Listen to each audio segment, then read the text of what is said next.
பக்கத்தில் ஒரு அழகான ஒரு சாமி இருக்குது. இந்த சாமியோட பேர் என்னன்னு தெரியல. உங்களை யாருக்காவது இந்த சாமியோட பேர் தெரிஞ்சால் கமெண்டில் சொல்லுங்கள்.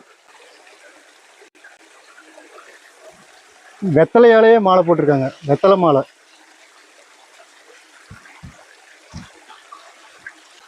மகேந்திரா, உனக்கு அந்த சாமியை பார்த்தா என்ன ஃபீல் வருது? வனபத்திரகாளி சாமி அம்மன் கோவில் மாதிரி தெரியுது. வனபத்திரகாளியா? சரியா தெரியல, நாங்கள் சும்மா சொல்கிறோம். உண்மையான பேர் உங்களுக்கு தெரிஞ்சால் நீங்களே சொல்லுங்கள். இந்த மாதிரி நம்ம மலையில் இருக்க சாமியெல்லாம் பார்க்க போகிறதுல என்ன யூஸ் இருக்குது அப்படின்னா, நம்ம காசு கொடுத்து டாக்டர்கிட்ட போய் நம்ம பாடியை செக் பண்ண தேவையில்லை. இந்த மாதிரி மலை ஏறினாவே நம்ம பாடி என்ன கண்டிஷனில் இருக்குது, என்ஜின்லாம் ஸ்பார் பேட்ஸ்லாம் கரெக்டாக வேலை செய்யுதா அப்படிங்கிறத நம்ம இந்த மலை ஏறியை நம்ம செக் பண்ணிக்கலாம்.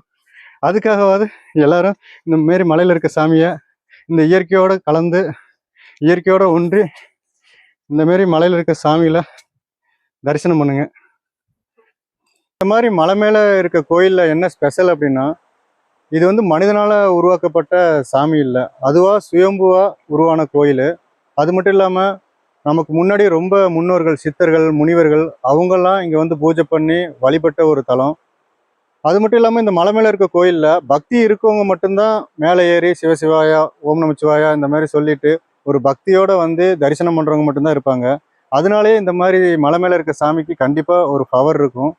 முக்கியமாக இந்த மலை மேலே இருக்க கோயிலில் கார்ப்பரேட் இல்லை, கார்ப்பரேட்டு காசுக்காக இந்த மாதிரி எதுவுமே இங்கே இல்லாதனால கண்டிப்பாக இது ஒரு ஆன்மீக பூமின்னு நம்ம சொல்லலாம். சதுரகிரி மலை. இங்கே ஒரு அழகான பாறை இருக்குது, அந்த பாறை கீழே எல்லாம் குளிக்கிறாங்க. செமையாக ஒரு சின்ன ஃபால்ஸ் இருக்குது, அழகாக இருக்குது. அந்த ஃபால்ஸு கொஞ்சம் மேலே வந்தோம்னா லாவடி கருப்பண்ணசாமி. இந்த தண்ணி பாருங்களேன் எவ்வளோ தெளிவாக இருக்குன்னு. இயற்கையான மூலிகை தண்ணீர் ரமேஷ், குடிச்சீங்கன்னா உடம்புக்கு எந்த வியாதியும் வராது. ஃபைனலி நம்ம சுந்தர மகாலிங்கம் கோயிலுக்கு வந்துட்டோம். சுந்தர மகாலிங்கம், இந்த சைடு சந்தன மகாலிங்கம், ரெண்டு சுவாமிகள் இருக்காங்க. இப்போ நம்ம முதல்ல சுந்தர மகாலிங்க சுவாமிகள் ஆலயத்துக்கு நம்ம போயிட்டுருக்கோம். சுந்தரமூர்த்தி சுவாமி சன்னதி தரிசனம் பண்ணிவிட்டு சுந்தர மகாலிங்க சுவாமி கோயிலை பார்க்க போகிறோம்.